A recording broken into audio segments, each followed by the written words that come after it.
Sud Radio, midi 13h, Alexis Poulain, sans réserve.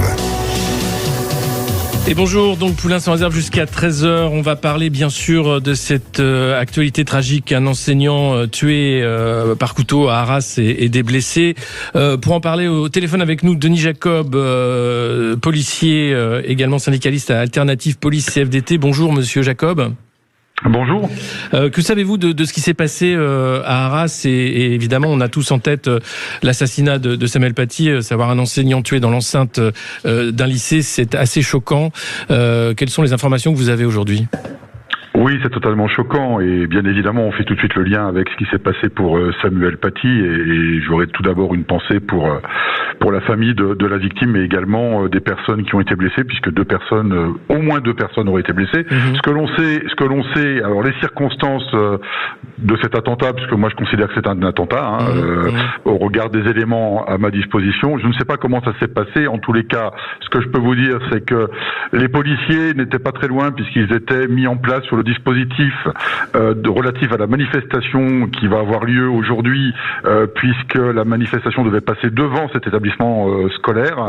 On sait que l'individu est sorti avec les bras en l'air, avec un couteau, criant Allahu Akbar, et que mes collègues l'ont neutralisé avec un taser et ont pu procéder à son interpellation.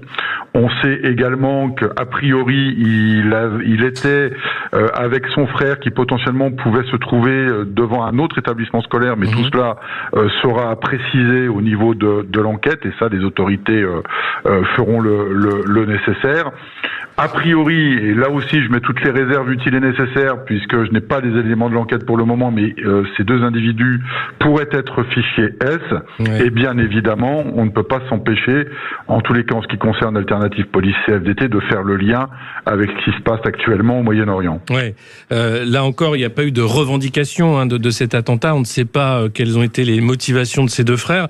L'autre frère était sur le point de commettre également des crimes dans un autre établissement ? Ça m'a pas été confirmé. En tous les cas, il a été interpellé également. Donc les deux individus ont été interpellés. Voilà ce que je peux vous dire pour le moment. On en saura certainement plus dans le cours de la journée. Et je pense que du point de vue du ministre de l'Intérieur ou de la Justice, il y aura certainement des prises de parole en cours de journée. Oui, évidemment. Et pour la menace terroriste en France, on sait que Gérald Darmanin avait déjà évoqué cette menace qui revenait. Voilà qu'elle est donc concrétisée. Tragiquement aujourd'hui, est-ce que il va y avoir une montée en gamme de la protection des établissements scolaires ? On a vu les lieux de culte évidemment. Est-ce que c'est à craindre que cette action va générer d'autres passages à l'acte ? Alors d'autres passages à l'acte, je ne sais pas, mais en tous les cas, il y a eu le discours du président de la République hier qui mettait en garde sur les risques, bien évidemment, d'importer le conflit du Moyen-Orient sur notre territoire.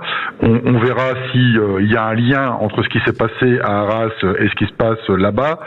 En tous les cas, oui, tout va être réactivé puissance 10, si je puis parler ainsi.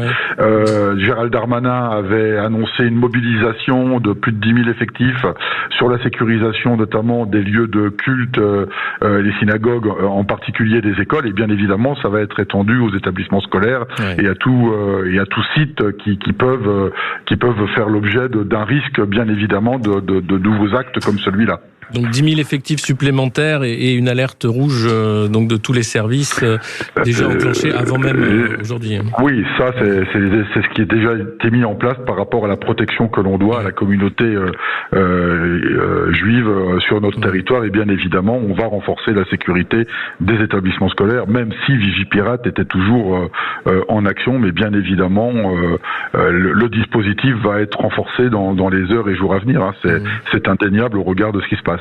C'est extrêmement difficile de prévenir, d'empêcher ce type d'action. On le voit de plus en plus. C'est une personne seule armée d'un couteau qui va commettre l'irréparable. Comment faire en fait pour rassurer les parents aujourd'hui qui ont leurs élèves à l'école ? Comment faire pour éviter ce type d'action, surtout si les individus, et si c'est confirmé, étaient fichés S ? C'est malheureusement toute la difficulté. Vous savez, fichier S, ça veut pas dire forcément quelqu'un qui va commettre un attentat, puisque les fichiers S ne concernent pas que des personnes qui seraient radicalisées. Hein. Il y a tout un tas de personnes qui sont fichées. Hein. Ça concerne aussi le hooliganisme et autres.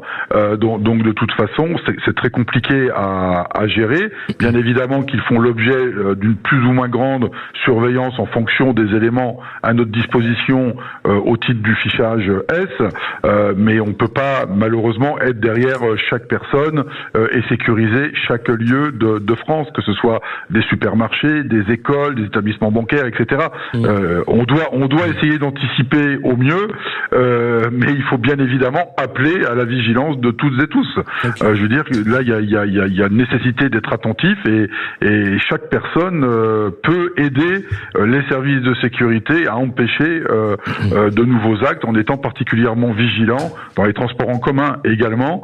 Voilà, c'est un appel que je lance à la plus grande vigilance de la part de nos concitoyens. Merci beaucoup Denis Jacob pour ce point. On va faire le point, Félix, Mathieu. Est-ce qu'on a d'autres informations? Les circonstances du drame commencent à se préciser. Effectivement, ça se confirme. Il a bien crié Allah Akbar en entrant dans la cour de ce lycée Gambetta du côté d'Arras, armé d'un couteau, les bras en l'air, nous disait à l'instant le représentant d'Alternative Police CFDT. Il a donc crié Allah Akbar avant de tuer un enseignant. Il aurait aussi grièvement blessé d'autres enseignants ainsi qu'un agent technique poignardé. Réaction assez, pour le moment, sommaire de Gérald Darmanin, très factuelle, qui tweet tout à l'heure: une opération de police a eu lieu au lycée Gambetta Arras. L'auteur des faits a été interpellé par la police. On entendait aussi Alternative Police CFDT nous indiquer à l'instant que 2 frères auraient été interpellés.